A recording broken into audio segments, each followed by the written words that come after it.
पूजित सुन्दरि माधवी चन्द्र सहोदरि एव मयि मुनिगणमण्डित मोक्षप्रदायनि मञ्जुलभाषिणि वेदनुते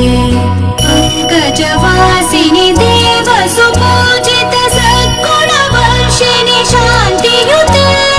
जय जय हे मधुसूदन कामिनि आदिलक्ष्मि जय पालय माम् जय जय हे मधुसूदन कामिनि आदिलक्ष्मि जय पालय माम्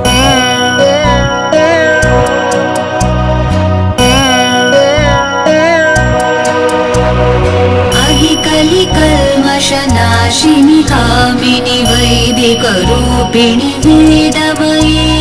क्षीरसमुद्भव मङ्गलरूपिणि मन्त्रनिवासिनि मन्त्रनुते मङ्गलदायिनि अम्बुजवासिनि देवगणाश्रित पादयुते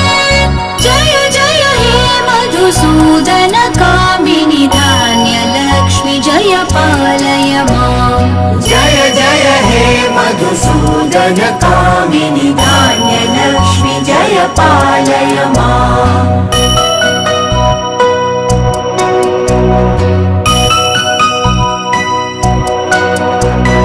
जय वरवर्णिनि वैष्णवि भार्गवि मन्त्रस्वरूपिणि मन्त्रमये सुरगणपूजित शीघ्रफलप्रद ज्ञानविकासिनि शास्त्रनुते भवभयहारिणि पापविमोचनि साधुजनाश्रित पादयुते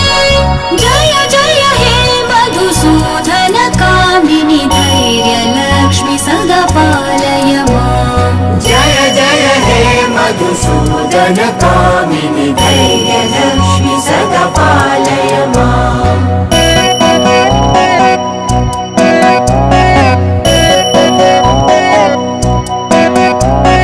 जय जय दुर्गतिनाशिनि कामिनि सर्वफलप्रद शास्त्रमये रथगज तुरगपदाति समावृत परिजन मण्डित लोकनुते हरिहर ब्रह्म सुपूजित सेवित तापनिवारिणि पादयुते